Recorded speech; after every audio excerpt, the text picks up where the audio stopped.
Sexual fantasies I have about comics. Let's get up for Jennifer Capati. It's something on my mind. I can feel your energy from 2 glasses away. I got my drink, I got my music, I will share it, but today it's something on my mind.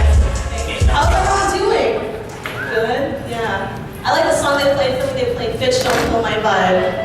I've never been the bitch to kill vibes, but here's how, actually I have one time before. Here's how to lose all your friends in one night in just salvia. That's just my experience. If you don't know salvia, it's a really strong hallucinogen that's legal. I'm not saying take it and go experience it. I'm saying don't take it, then you lose all your friends and go home and wake up paranoid and not knowing what's going on with your life. That is mine. My parents hate the fact that I do stand-up comedy. Actually, Mom, she hates it. She goes like, Jen, why do you hang out with those comedy guys? They look like a bunch of rapists. I was like, hey, those rapists are good guys, Mom. And good rapists. I'm a witness. And I've fallen a victim 1 or 2 times. Gosh. Can I ask again, how is everyone doing? Yeah. And did you just come out here because, no, not the comics. You guys are not human beings. You guys just like stumbled upon this comedy show. Okay, I'll try to make it. I'll try to do well. A while back ago, I went to church and I realized I can't really accept Christ fully into my life because I'm gluten intolerant, so I can't eat bread. So I usually just pass on his body, but don't worry, go straight for his blood because I'm a raging alcoholic. But I'm trying to be a better person. I'm trying to quit drinking, and I'm trying to quit cutting lines at Starbucks and cocaine. I'm trying to quit doing all those because I'm in a new relationship. Well, I don't know, like I wouldn't call him my boyfriend or whatever. Like I don't know how you guys started, or you. Like he started out as a one-night stand.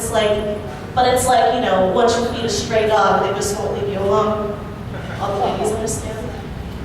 So 10 night stands later, I finally adopted him into my life. The cool thing about any new relationship is he has no idea that I'm like diagnosed as a psychotic bitch yet. You know, like he has no idea that I watch him through his window, watching him watch Asian porn yet. In a weird way, it's validating because I'm like, oh, he's thinking about me. But no, he's a cool guy. He's cool. I went to a baseball game. I don't know, is there any like baseball watchers? I don't know much about baseball, but I do know the national anthem because that's what religion taught me to know. And the national anthem played and I stood up and I'm like, I guess I'll stand up and pray to something that I don't care about. And so like the national anthem is pretty significant, but right after the national anthem they played Take Me Out to the Ball Game. Okay, Take Me Out to the Ball Game is pretty insignificant, so I decided to proceed. I proceeded to sit my ass down, and the guy behind me was like, what, are you not American? Why are you sitting down?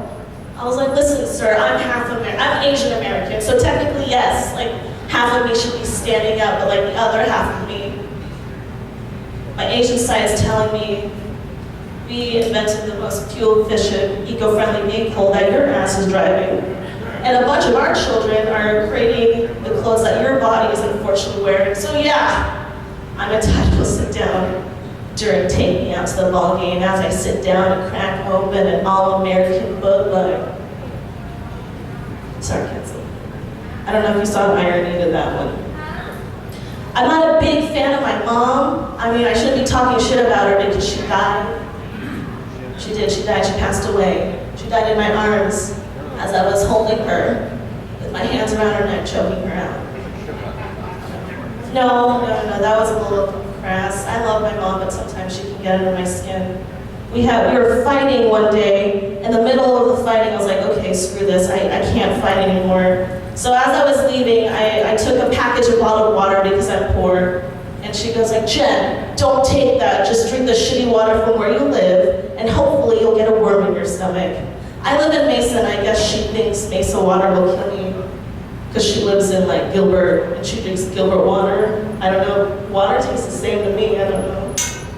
And I was like, oh, okay, good. Maybe that worm will eat whatever I'm eating, and I'll finally be the size anorexia I've always wanted to be, and then I'll die. She goes, exactly. Then your coffin will be small, we won't have to pay as much.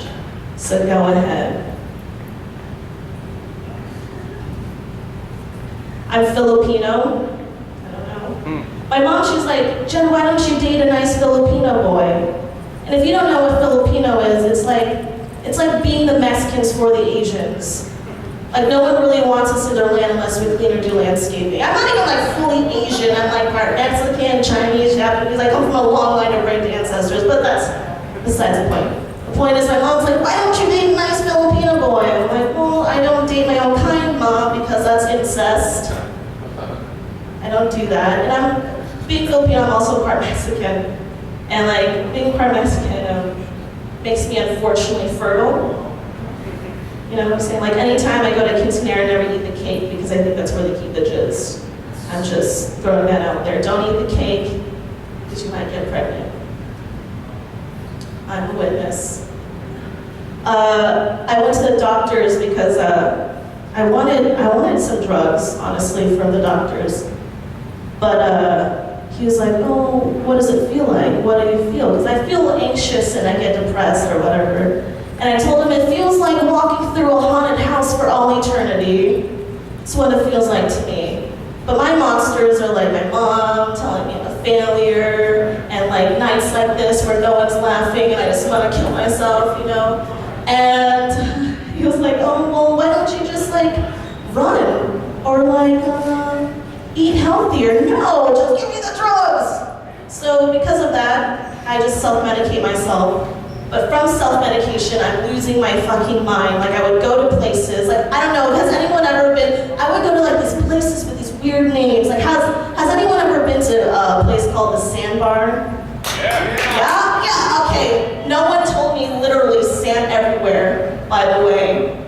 Wearing heels and sand, first of all, it's a good way to mask your wastedness. Because the whole time I'm like, oh, I'm wasted. It's like, Jen, are you wasted? I'm like, no, it's the sand. Like, you're on concrete. I'm like, oh, it's the sand. And I also went to this place called the Old Spaghetti Factory. It's a place that serves old spaghetti, if you don't know. I went up to the hostess. I was like, listen, hostess, if this is the Old Spaghetti Factory, where can I find a new one? And she told me to get the hell out, like what I'm gonna do now. Thanks for listening, you guys.